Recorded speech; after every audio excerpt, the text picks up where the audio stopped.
Tonight, the young man murdered in a shocking case of mistaken identity. He was very happy, someone you could have a laugh with. He was just lovely. He was killed using a rare 87-year-old army revolver. Will someone watching tonight be able to name who pulled the trigger?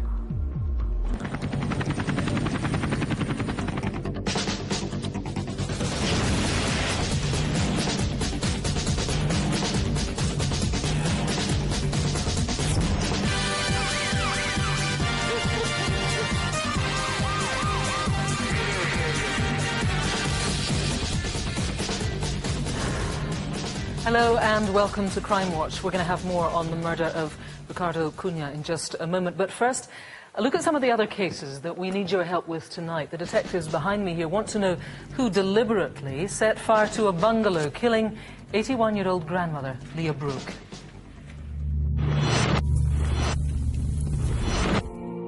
A very kind, gentle lady. It's just a waste of a life. So sad. And can you name the masked man who raided a supermarket, holding the manager hostage for nearly an hour whilst he waited for the safe's automatic timer to open? As well as tying him up, he repeatedly threatened his captive with a knife. If you've any idea who put that man through such an ordeal, do get in touch. And over here is the marriage certificate of convicted serial killer Peter Tobin. Detectives urgently need to trace the official witnesses to that 1969 ceremony. Were you there? And Rav is here with this month's collection of wanted faces. Yeah, certainly am. Tonight we've got people wanted for murder, rape and robbery. So if you recognise any of them, please do let us know. And Matthew, what have you got for us? We have the incredible story of the barmaid who, after seeing a Crimewatch appeal to trace a suspected paedophile, lured him to the bar where she worked before wrestling him to the ground. I remembered that he brought the taxi cards into the bar, so I phoned and asked for him. Are you ready? You know exactly why I'm doing this. Somebody call the police. A fascinating behind-the-scenes look at what happens once those calls start coming in to detectives here in the studio. Now, as you probably know, there's been enormous press coverage surrounding the death just before Christmas of Bristol landscape architect Joanna Yates. Well, last week, Crimewatch filmed a reconstruction of Joanna's last known movements. And I interviewed her parents, her brother, and her boyfriend. He was the man who originally reported her missing. As a result of this and further appeals from her family, the police received over 300 new calls. Well, last Thursday, a 32-year-old Dutch national, Vincent Tabak, was arrested, and on Monday he appeared in court charged with Joanna's murder.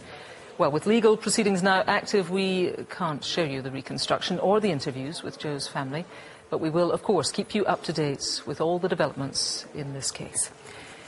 Now, September the 11th, 2001 is a date that none of us will forget in a hurry. But for one family in South London, September the 11th, 2010 has now become just as poignant. It was the day that 23-year-old Ricardo Cunha was shot dead in his home.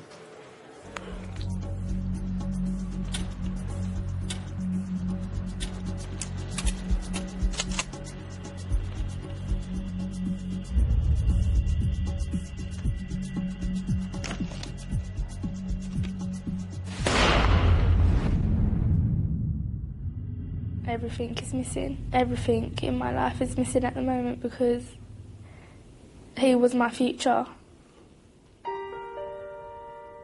He was very, very kind to everyone. He was always there for everyone. He was very happy, someone you could have a laugh with. He was just lovely. Me and Ricardo met about 3 years ago. He was just something else. He was just a different person to get to know. He was special inside and out. The first day I saw him, I just fell in love with him straight away.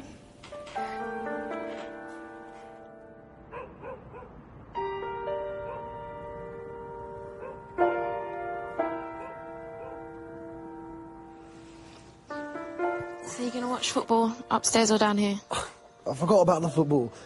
Upstairs. Right. Yeah, last one upstairs turns all the lights off. Oh, wait, Rick, wait! He really liked having a laugh. He was always up for it. He was just like a normal 23-year-old guy that would want to joke and laugh and just be around his friends and family. Oh, there's a surprise birthday party for Anna on Saturday. Is it? You gonna come? Yeah, you want to go? Yeah, of course. You hear that? Yeah, it's probably nothing, don't worry about it. It starts at 10, so maybe we can get there for like 10:30 and then we can leave at like 12 or something. You heard that, right? Yeah. That's not right. I'm going to go and check that out. 1 second.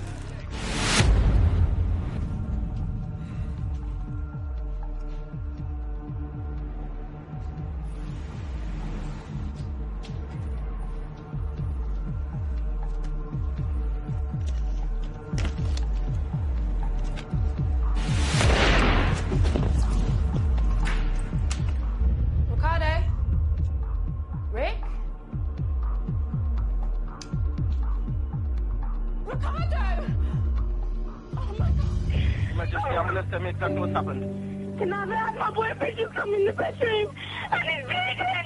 Oh my Is he awake? God. Is he conscious? No, he's not. I don't know what to do. He's not breathing. He's not breathing. So what do you There's need to blood do? everywhere. Oh my God, I'm so scared.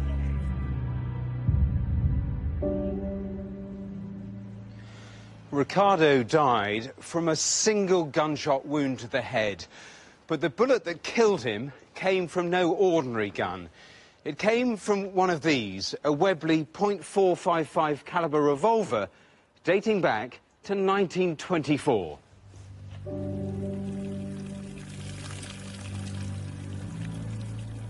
So he came up here, the gunman, and this was where he shot Ricardo from here, from exactly this point. That's right. When Ricardo looked out of that window, the gunman fired a single shot that, having killed Ricardo, then continued up through the ceiling, out through the roof tiles, and its trajectory then took it back over the gunman's head that ended up in the grassed area down below us.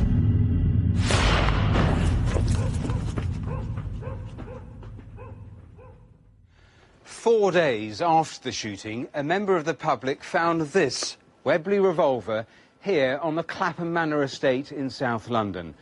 The gun had been thrown into the bushes, and what's worse, it still contained a live round. We're just a few miles from where Ricardo lived, and the police are now confident that this is the actual weapon used to kill him. It's been really tough. It's been hard. We just miss him even more. It's him coming through the door. It's him asking me how I am. Whoever they intended to get out that night, they totally got the wrong person. It's so hard when you build your future with somebody that hasn't even started yet, but you have so many plans and so many things you both want to do. That he was everything to me.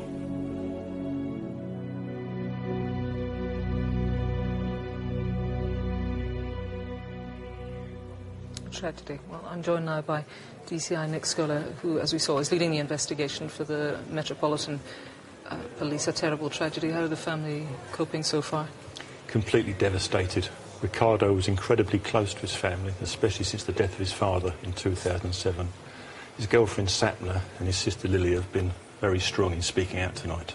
We certainly have. A fine, decent 23-year-old man. Do you think... I mean, the initial reporting was that this was what is known as a targeted attack. What can you tell us about that?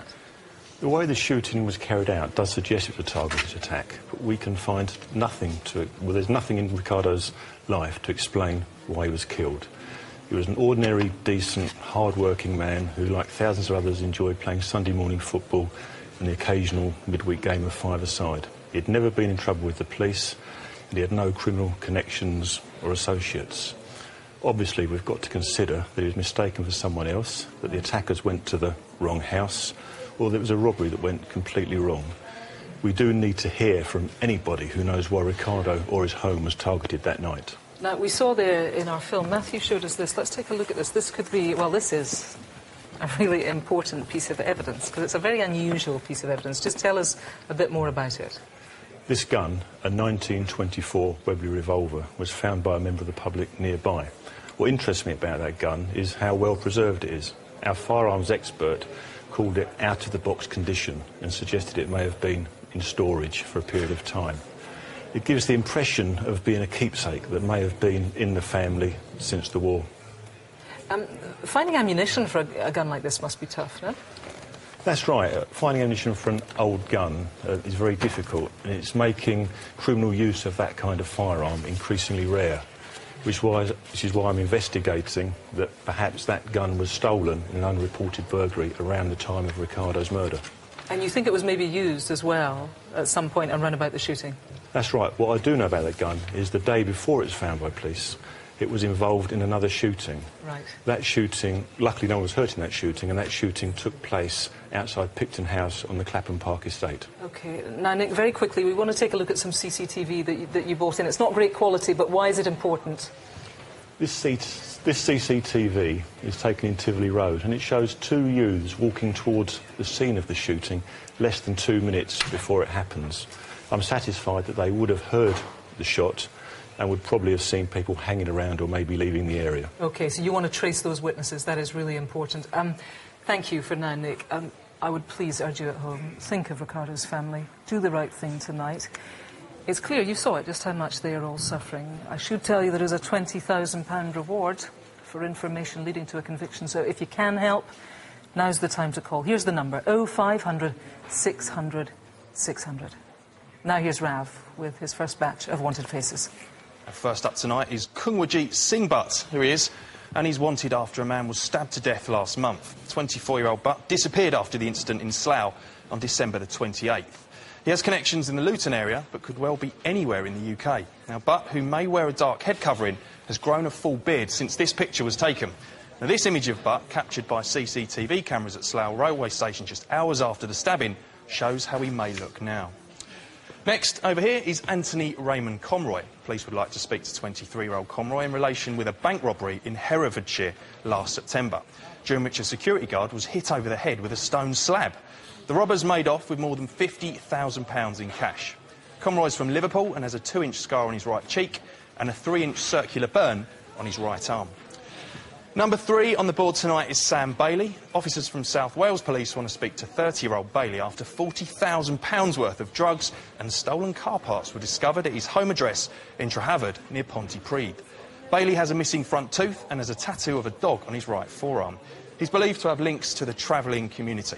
And lastly for now, number 4 is Roland Squirage. The 29-year-old is wanted for a recall to prison after breaching the terms of his licence. Albanian Squirage is serving a 7-year sentence for aggravated burglary, and he has links across London. Now, he's considered dangerous and should not be approached, so if you do see him or know where he is, just call police immediately. Now, all of our wanted faces are on the Crimewatch website, which is bbc.co.uk/Crimewatch, and if you know where any of them are now, please just pick up the phone and let us know. The number's 0500 600 600, or you can text us on 3399, which is crime, space, and then your message. Really important to leave that space or your message just won't get through. Now, Leah Brooke was a pretty remarkable woman. Originally from Belgium, she met her British husband at the end of the Second World War. She went on to live a full life in this country, where she was a very active part of her local community in Sandal, near Wakefield, in West Yorkshire. Why, then, would someone deliberately set fire to her house and kill her?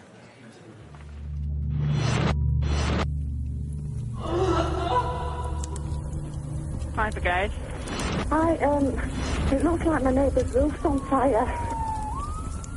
There's an old lady lives in it, but it's really, really burning.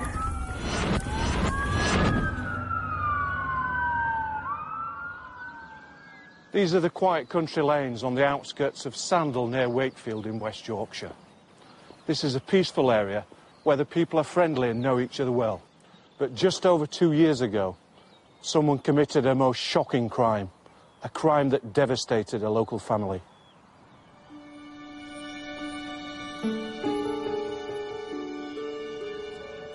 Although Mum was 81, she didn't think of herself as a little old lady.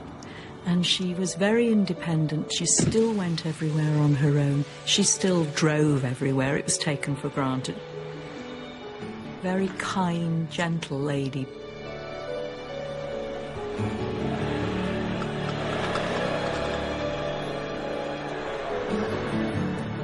just a warm, loving mum. My mum was Belgian, a very beautiful young lady. The Second World War caused her to meet my father, who was travelling through her village, and they had to stay somewhere, and the romance developed. They got married in Belgium. We were a family of 5 children, 2 girls and 3 boys. She now has 12 grandchildren, and she felt very proud of them all.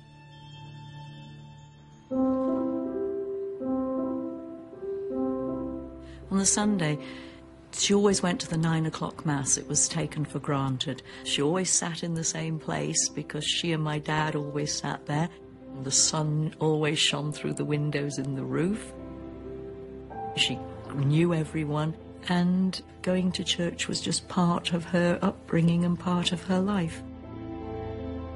On that Sunday, after she'd been to church, because she was having the coffee morning on the Monday, the ladies were all coming round, so she needed to make sure that it was all organised. That afternoon, Mrs. Brooke arrived back at what should have been the safety of her own home. But what she could not have known was that someone was planning a callous attack that night, an attack that would have terrible consequences. Yes. Do you want me to pick you up? No, no problem at all. Oh, I'm really looking forward to it. Bye for now. Bye.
The fire was so intense that it took firefighters over 3 hours to bring it under control. Sadly, it took far less time for Leah Brooke, trapped in her burning home, to be overcome with smoke and lose her life. It was horrible. A few hours. And then the policeman coming to say that they'd actually recovered Mum's body and taken it away. All the horrible things that I never expected to have to do. This is the place where Mrs. Brooke's house used to stand. We believe the person who did this knew this area well and specifically targeted the property. We need to know who committed this horrendous crime. If you know the truth or you have any information, now's the time to come forward. It's just such a futile act. She would still be alive today and still moving around, and it's just a waste of a life. So sad. Yes, a futile act. Well, joining me now is Detective Superintendent David Bevan. You said it yourself, this is a peaceful area where people are friendly. Why on earth would somebody want to do this to an 81-year-old woman? Well, what we believe is that it was the property that was attacked and not Mrs. Brooks specifically. You can see on the map here that this is quite a remote area. Right. She lived here at Sandal Grange Farm, which is just off Walton Lane on the outskirts of Wakefield. Whoever did this either knew this area very well or they'd taken the time to check it out before the attack. Right. We saw there in the reconstruction, we saw a bit of fire service video. Let's take a look at that again. In it we can see, if people just look to the right-hand side, there it is. That van, the white van, the big one, belonged to Mrs. Brooks' son, Howard. He ran a construction business actually from her property. That was the base. Is it your belief that there's some connection here? Could it have been revenge on him, revenge on his business? Yes, I think that could be right. And I think Howard is key here for me. Howard ran a construction business which was called Howard Brook Building Contractor from the address. And what he did, he parked his van there each night. Right. And what we believe is that someone wanted to cause harm to Howard. I see. And it was that happened there. Someone probably wanting to get in, probably because of his business dealings. Okay, what about the fire itself? Does that leave any clues, any important aspects? It does. What we do know is that it was started using white spirit. Right. And that the fire would have been intense and rapid, and that may have caused some flash burns to the offender. What that could have meant would be burns to the hands or the arms or perhaps the extremities of the face. So does anyone remember someone coming home that night or in the early hours who perhaps was smelling of white spirit or had some burns to their skin or to their clothing? What I do think is that whoever did this will have told someone. Okay. And I'd say this: if that was you, please do the right thing and call in. That's for sure. £10,000 reward also linked to this case, we should tell people. The murder took place 2 years ago, but this lady's family still need to know who did this and why they did it. If you know anything that might help, there's the number again, 0500 600 600. David, thank you to you. Now here's Rav with some criminals caught on camera. And we start tonight's CCTV in Forest Gate in East London, in the moments just after a fatal shooting. This is the aftermath of a shooting outside the Sugar Lounge nightclub in May last year. It's just gone 6 a.m. when clubbers rushed to help one of the victims lying by the Range Rover. But focus your attention on this man in the white shirt on his mobile phone with the bottle of champagne in his hand. As others tend to the man on the ground, he has something else on his mind as he leans into the car and retrieves a gun. And watch as he walks away, casually slipping it into the belt of his jeans. 2 men died in this incident, and police need to find that gun and the man who took it. Name, please. Now, here's something a bit different. This is exclusive footage from the Serious Organised Crime Agency, or SOCA, exposing a 100 grand drug deal taking place in Hull in December 2008. Their undercover surveillance footage shows a white van pull up before 2 men transfer boxes containing 40 kilos of cannabis into the boot of a Ford Focus, all happening in the car park of a DIY store in the middle of the day. Well, now SOCA needs your help identifying this man, the passenger who arrived in the white van. They know the name of this guy in the checked shirt seen handing over the drugs. He's 44-year-old Ian Henry Sumner. He's been charged with offences for supplying cannabis, but failed to turn up at court in May last year. Officers think he may now be in Spain. And as for the other 2, Tracy Jane Eckstein, the white van driver, she's already been sentenced to 18 months in prison. While Jeff Wilson, the driver of the Ford Focus, pleaded guilty to possession with intent to supply cannabis and was given a 32-month prison sentence. So it's just these 2 we still need to find. Tell us where they are tonight. Now, you might have seen these 2 faces in the news recently, and here's why. It's 10:15 at night on the Tuesday before Christmas, as 2 masked men make their way into the Gonka mini market in Finsbury Park in North London. They threaten the owner of the shop and his son with a gun and a knife, demanding cash from the till. Thinking the attackers are about to shoot the shopkeeper, his son grabs the gunman. The shopkeeper then tackles the man holding the knife, in return receiving several stab wounds to his head. During the scuffle, both the gunman and the man with the knife are unmasked. Police think this is the second armed robbery they'd committed that night. Stop them doing this, or worse, again, and name them tonight. Right, now you've had a look, please give us a call, 0500 600 600, or you can text us on 63399, type crime, space, and then your message. And if you need a second look, go online, bbc.co.uk/crimewatch. Now, Matthew and Rav have got news on some cases we featured previously. Well, back in October, we asked for your help with the murder of PC Keith Blakelock, who was killed during riots at the Broadwater Farm estate in North London. 25 years after his death, his family made an emotional appeal to find his killers. I know that it was the uniform that they were attacking that night, but there was a father and a husband inside that uniform. And they killed him. Not one, two, but quite a lot of people attacked Keith that night. He didn't stand a chance.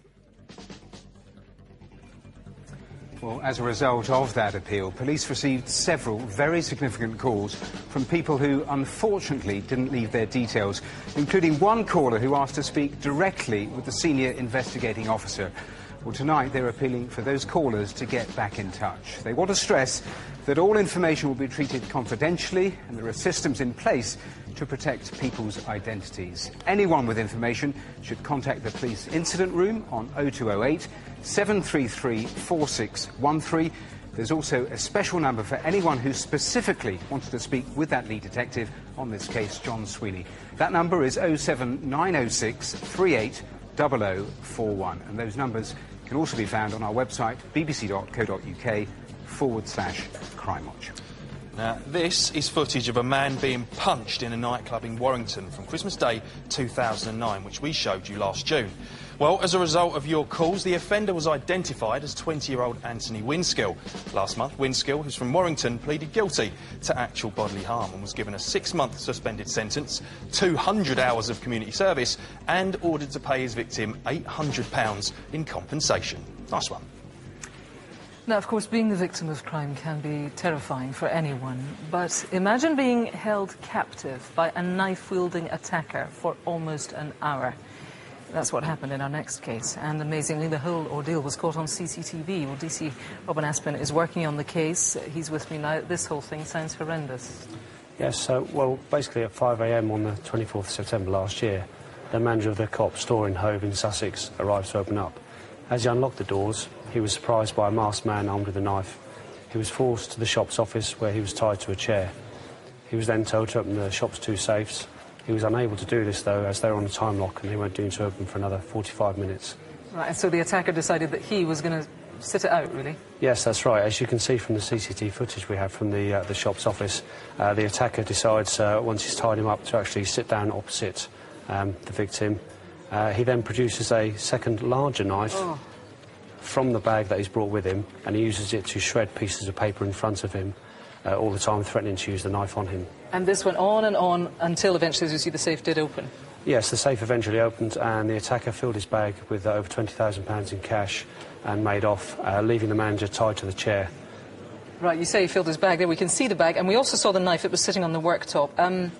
Distinctive. Very distinctive. First of all, the bag itself is one like this. It's Morrison's reusable limited edition bag with a picture of a carrots on the front. Right. And secondly, the knife, the second larger knife, is one similar to this. And this is very distinctive in that it has a shadow bull motif on the blade itself. Now, this knife is only used in certain supermarkets. It's not available to the general public. Oh, OK, so that's quite limited. Then what else do you know about the attacker himself? Well, we believe the attacker, because of his working knowledge of the shop, may have been employed by them before. He's described as having a northern accent, being overweight.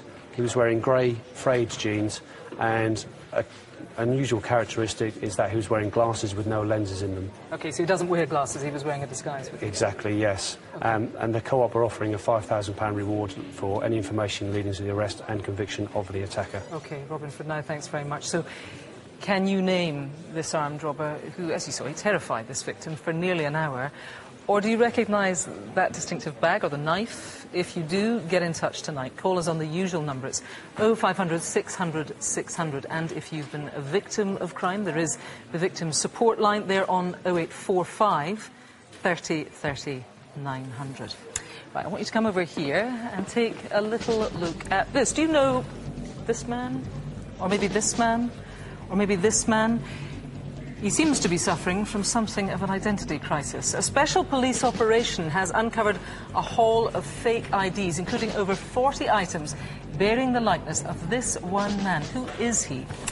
And this is serial killer Peter Tobin's marriage certificate. Detectives urgently need to speak to the witnesses to his 1969 wedding ceremony. Matthew? We have the inside story on how this man made the journey from our wanted faceboard to a prison cell, all thanks to a no-nonsense barmaid. I was just so glad that I was watching Crimewatch and I could actually do something about it. I think sometimes I didn't really think what I was actually doing. It just happened, and it happened the way it did. But before all of that, here's Rav with some wanted faces we still need your help with. And next over here is Samson Olimide Makinde, and he's wanted by police on suspicion of raping a 21-year-old woman in Oxford city centre in December 2009. 32-year-old Makinde, who has a strong Nigerian accent, skipped bail in February last year and hasn't been seen since. He's known to have links in Oxford and London. 6 is John Edwin Oliver. The 44-year-old is wanted after doing a runner from Salisbury Crown Court, where he was on trial for actual bodily harm and possessing an imitation firearm. He was convicted in his absence after threatening his girlfriend's ex-partner with a gun. The victim was so scared he jumped out of a window and broke his ankle. Oliver, who is a busker, is also known by the name Guitar Dave and has links to Salisbury, London and Bristol. Number 7 is Ile Ibrahim, and police want to speak to the teenager in relation to a street robbery which happened last April in Harrow, Middlesex, during which the victim had jewellery snatched from around her neck. It's thought that Ibrahim may be in the South London area. And our final face on the board tonight, anyway, is Paul Christopher Finnegan. Police would like to speak to the 22-year-old in connection with drug trafficking after an operation which was based in Liverpool between March 2008 and May 2009. The gang brought more than £600,000 worth of cocaine, heroin and cannabis into the country. Finnegan, who's only 5'5" tall, has a very youthful appearance. He's known to have connections in Merseyside as well as Amsterdam. So, have you seen anyone there that you recognise? If so, please call us 0500 600 600. Or you can text us 63399. Just type crime, space and then your message. And remember, all of our wanted faces will stay on the website, which is bbc.co.uk/crimewatch, until they're caught. Now, it's been several months since we last spoke to detectives from Operation Anagram, the nationwide investigation into the serial killer Peter Tobin's life. He's already serving 3 life sentences for murder, but police believe he may have committed many more. In July, we featured an exclusive interview with one of Tobin's first-known victims. At the time, she asked to remain anonymous. He was lying on top of me, and he's pulling at my clothes, and he's punching into my face, and he's pulling my hair and pulling it out in chunks. And I'm actually screaming for my life. Well, thankfully, Tobin was scared off on that occasion, and the woman escaped with her life. That interview, however, prompted over 700 people to call in with information about Tobin, including some new potential victims. Tonight we are joined again by Detective Superintendent David Swindle, the man leading the Operation Anagram. He's going to ask for your help to find 3 more people who could help him and his team complete the missing pieces of Tobin's life and help determine how many more victims suffered at his hands. Thanks for joining us again, David. So update us then on what's happened since you were last here, since you got those 700 calls. Yes, since that last appeal, we've identified seven women that have been raped by Peter Tobin, and we've followed up thousands of lines of inquiry, including the commencement of the excavations in Brighton and Hampshire, which was exactly a week after your programme. Unfortunately, we never found anything at these, but the search for the truth regarding what Tobin has done continues. That's for sure, and you're all working hard on it. Who is it? I said 3 people. Who are the 3 people you're appealing for Yes, tonight? exactly. We're appealing for 3 people. We've had a 100% success rate in appealing in the past, and hopefully this comes off tonight as well. We're appealing for 2 people that are witnesses to his first marriage. That's his first marriage to Margaret in 1969 in Brighton. And a 3rd person is a male called Paul, who we know Tobin was very, very friendly with. He's possibly called Paul Maguire. He lived at the same place that Tobin worked at, the Seafront Hotel in Brighton. They were very friendly. He was linked into the biker scene, and he also spoke, this guy Paul spoke about the French Foreign Legion. He's a close friend of Tobin's. OK, so Paul is a really important part of the jigsaw. If I can just ask you to look back for a moment to the marriage certificate. Yes. Remind us of the names on the marriage certificate, these witnesses that you're desperate to trace. The names are Hardy. It's a Mr and Mrs Hardy. It was a married couple. It's a Peter Hardy, and her initial may have been P. They lived in St Michael Place in Brighton at that time. We don't know too much about them, but certainly they'll remember this. Of course they will. Witness to a marriage, 1969. Yes. And Paul, possibly Maguire, is the other person that you want to find out about. Thanks for now, David. So, were you there? Were you at that marriage, 1969, Peter Tobin? Or do you know these people? If so, do get in touch. 0500 600 600. There's lots more information about Tobin on our website, bbc.co.uk/crimewatch. For now, Rav has his second batch of CCTV.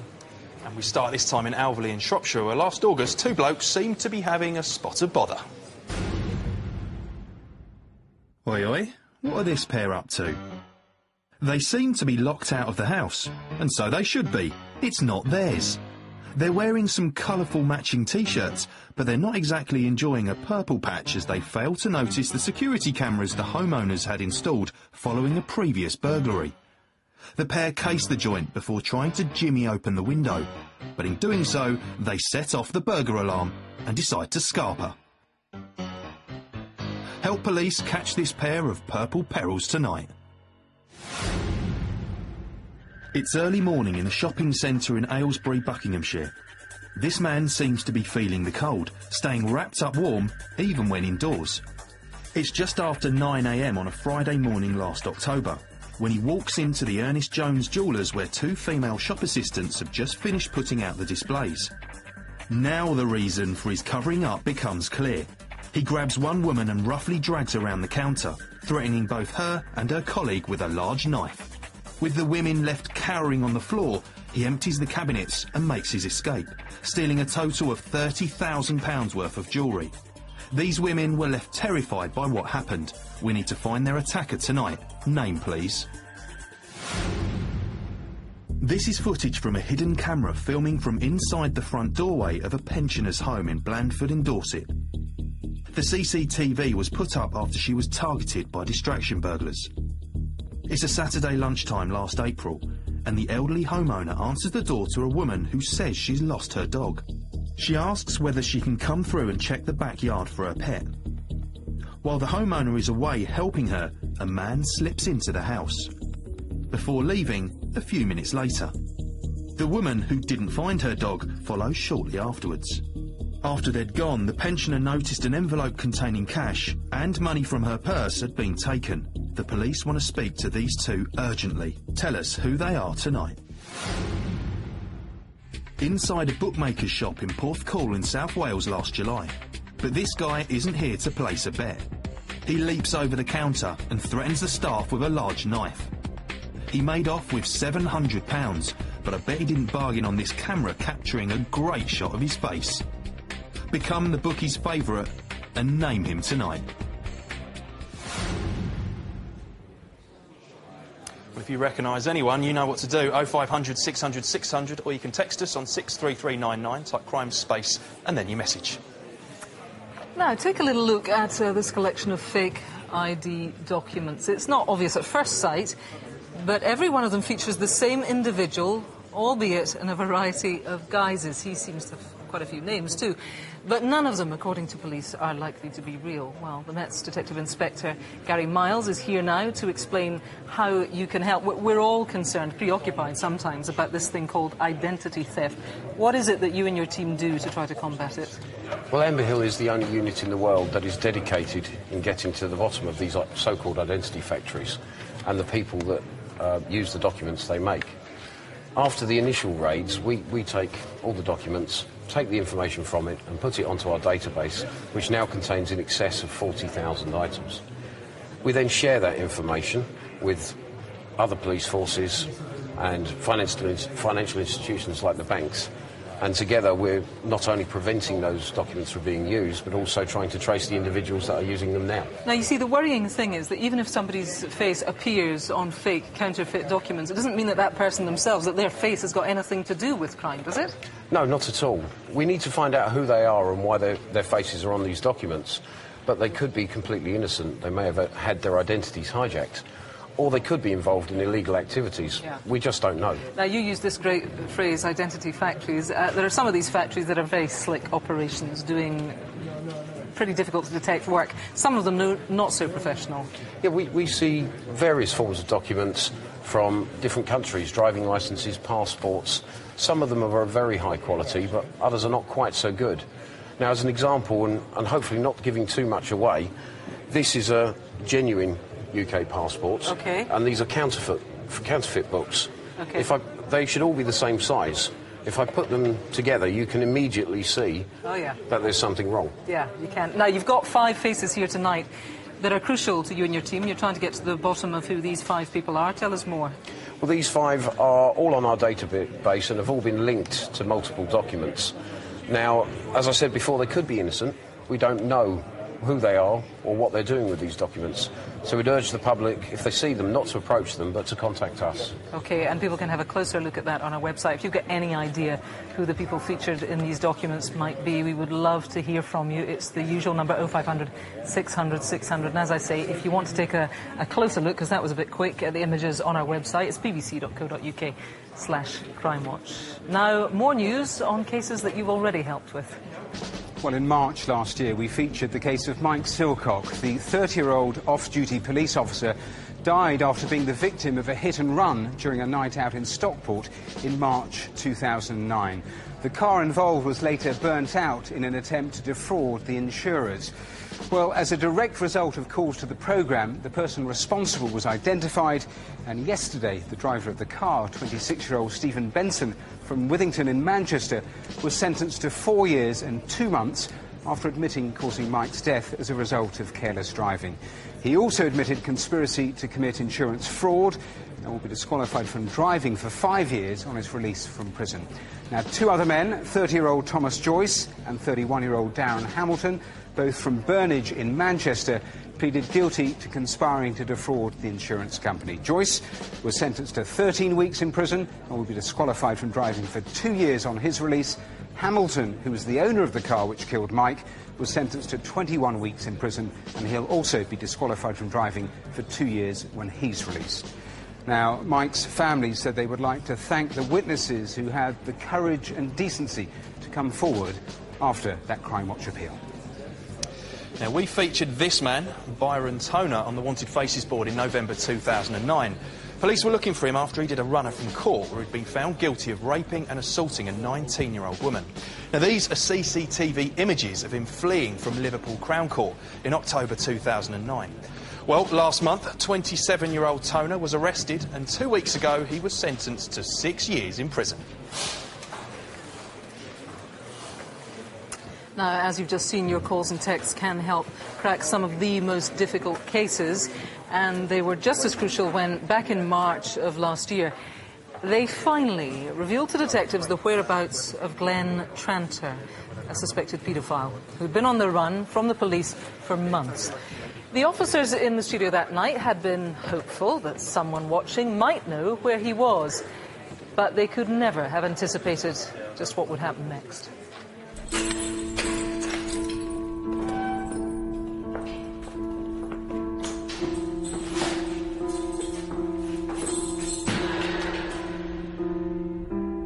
After an exhaustive 8-month manhunt for a suspect who seemed to have disappeared completely, this is the story of how Crimewatch viewers helped detectives from Lancashire finally snare a dangerous sexual predator wanted for numerous offences against children. This is how you caught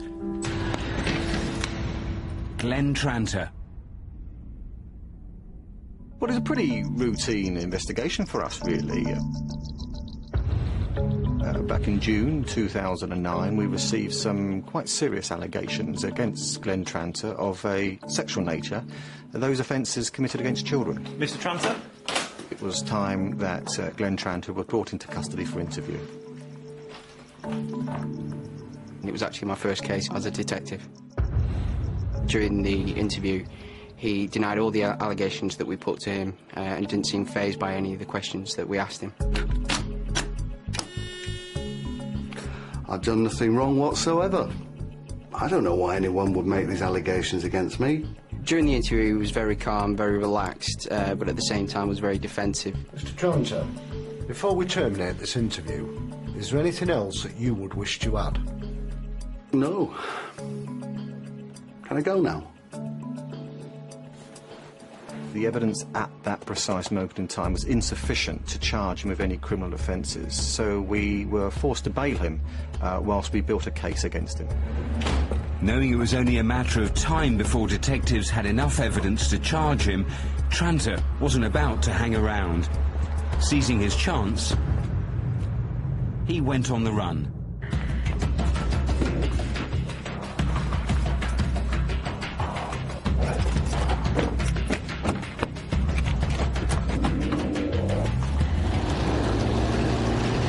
We had a tip-off that he had fled the area.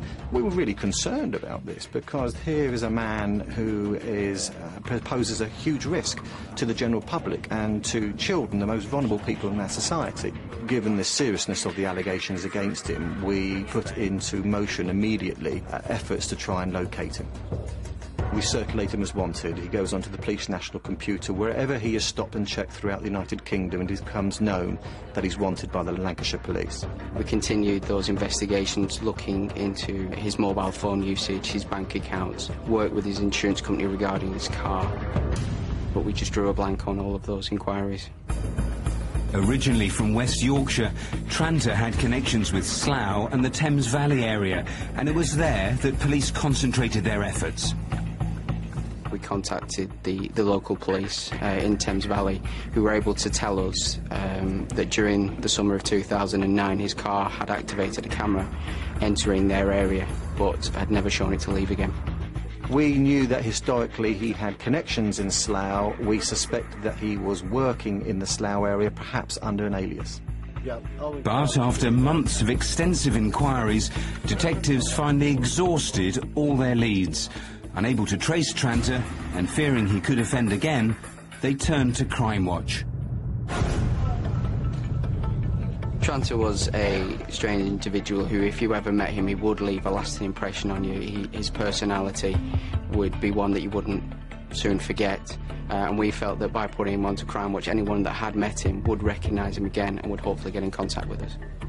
Hello and welcome to Crimewatch. We are live and surrounded by DC Irving was in the studio in London.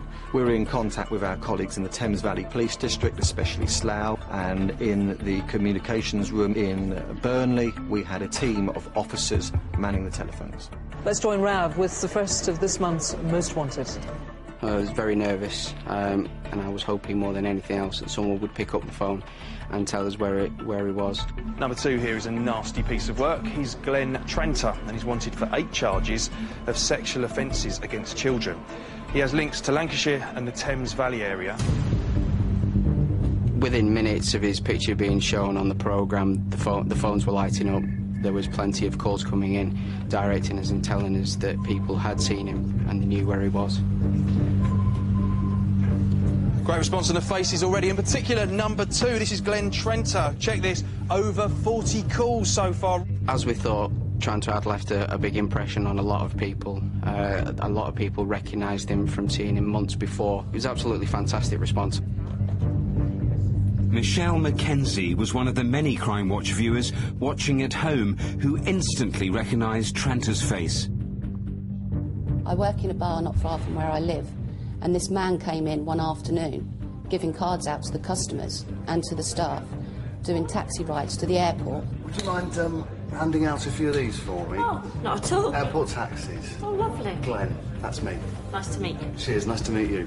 When I saw him on Crimewatch, I was absolutely shocked. But Michelle hadn't met Tranter in a bar in Slough or the Thames Valley area, as detectives had thought. He was, in fact, in Spain. The phone calls we'd been getting had been placing Glenn Tranter in Medina in Spain. The phone calls were coming from expats who live in Spain, as well as holidaymakers that had been there and remembered him from the previous summer. We were delighted. The team in the incident room and Darren down in the London studio were delighted that we'd had the response that we'd had. Problem came in that he was abroad and he was in Spain, and we had no European arrest warrant in place, which we would have needed in order to get him into custody. We had a good idea where Tranter was, but we still had to get him. But later that same night, events would take an unexpected turn. I've got a little girl myself, and my friends have all got children.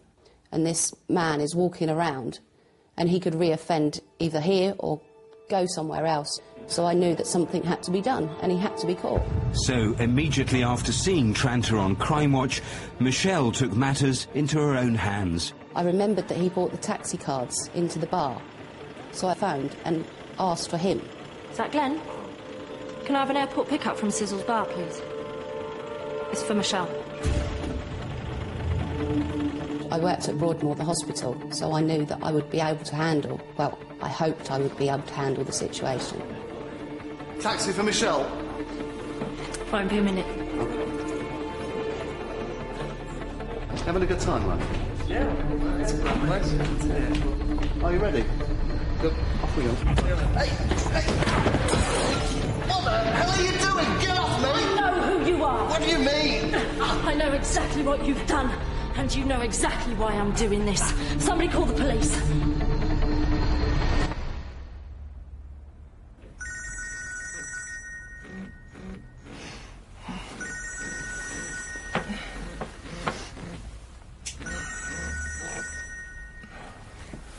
Hello? Sorry to wait you, sir. But Glenn Tranter's been arrested. What? Glenn Tranter's been arrested, sir. Right, we need to get moving on this right now. Well, it came as a complete surprise. It was a race against time, without a doubt. I knew that the Spanish authorities probably wouldn't be able to hold him for very long. I had to apply for a European arrest warrant. It normally does take up to 2 weeks, and it seemed like an impossible task to achieve that in time. At the time I was still in London. I needed to get back. The pressure was now on. We now had to do everything we possibly could, and as quickly as we possibly could, to get this warrant in place. Glenn Tranter, date of birth 15/6/69, born in Keighley. We had evidence to show that Glenn had committed sexual offences against children, and we knew if he was on the run, there's a chance they could do that to somebody else. Remarkably, less than 24 hours after Crimewatch had aired, detectives managed to secure a European arrest warrant to detain Glenn Tranter. But it was too late. The police in Spain had already let him go. I was absolutely gutted. My main concern was that we were back to square one and we would have to find him all over again because he had that opportunity to flee. But by now, everyone in the area knew who he was and what he was accused of. This time, he knew the game was up. With nowhere left to run, he handed himself in.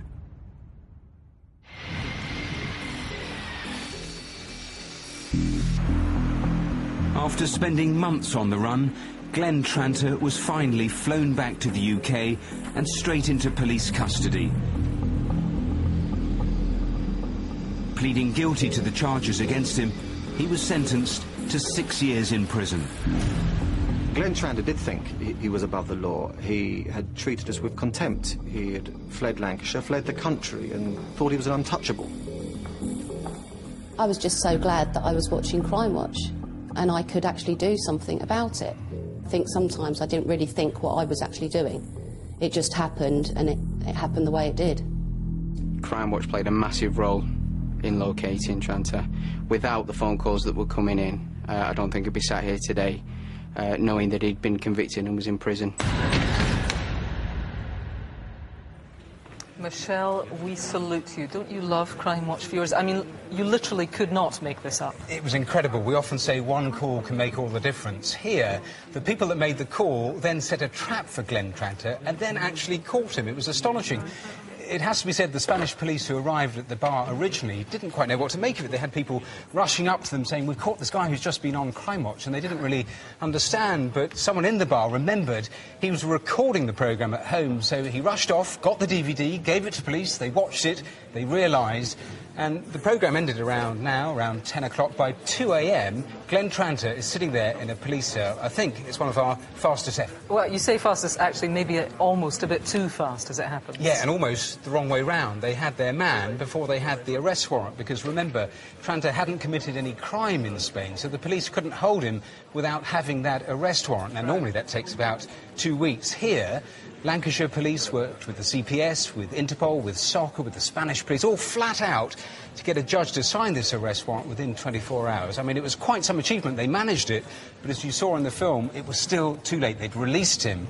But those expats in Spain weren't about to let this guy slip through the net. The guy who shared a flat with Tranter confronted him, said, look, we all now know about these paedophile charges, you're not going to be able to run away, and insisted on driving him back to the police station. And actually, during that drive, Tranter admitted for the first time he had attacked one of the girls. And when he made it into court in Britain, he did admit to all the main charges. Yeah, 8 counts against 3 girls aged 11, 13 and 15. It turned out he had 2 previous convictions, similar sorts of offences. I mean, a horrible, horrible character, sentenced to 6 years. He'll also go on the sex offenders register for life when he's released. So I think in anyone's language, English or Spanish, a real result. Good news. Now, Rav, you've also got details of what else has been happening on the phones tonight. Yeah, there's some good calls already on Ricardo Cunha, the murder in South London, the 23-year-old. 8 calls already and a name suggested for who may have been concerned there. Then, very quickly, the Leah Brook arson, such a tragic case, the 81-year-old up in Wakefield. We've had 20 calls, hopefully some information among them that leads to arrests being made. And then, very quickly, the Hove armed robbery. We asked for information about the knife. Please, no more calls about the knife. However, one of you did call in with a possible name for who was involved, but you didn't leave your own name. Officers really need to speak to you. If that was you, please call back. Yeah, right, that's everything for now. Details on all of tonight's cases, including our reconstructions, are on the website, of course. It's bbc.co.uk/crimewatch. I think the phone's been really busy. Seems like it's been a busy night here. Remember, though, the lines do stay open until midnight tomorrow night, so there is still plenty of time to call. Crimewatch is going to be back next month, but before then, we're back in just 35 minutes after the news with an update on all of our cases. If you think that you can help, do call now. Your calls really do count. I will see you at 10:35. Until then, from all of us, thanks for watching. Bye-bye.